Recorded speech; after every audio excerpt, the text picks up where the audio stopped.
మీకు తెలుసా అసలు ఆ వెక్కిళ్ళు ఎందుకు వస్తాయో?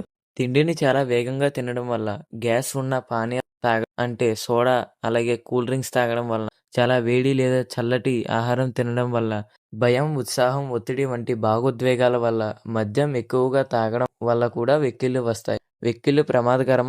సాధారణంగా కొన్ని నిమిషాల్లో ఆగిపోతాయి. అలా ఆగకుండా 48 గంటల కంటే ఎక్కువగా కొనసాగితే లేదా తరచుగా వస్తుంటే అది నరాల సమస్య లేదా కడుపు సమస్య సంకేతం కావచ్చు. వెక్కిళ్ళు ఆపడానికి చిట్కాలేంటో చూద్దాం. నీటిని మెల్లగా తాగడం వల్ల, ఊపిరి కొద్దిసేపు ఆపడం వల్ల, అలాగే అకస్మాత్తుగా ఎవరో వచ్చి భయపెట్టిన వెక్కిళ్ళు ఆగిపోతాయి. సో వీడియో నచ్చితే ఒక లైక్ చేయండి, సబ్స్క్రైబ్ చేసుకోండి.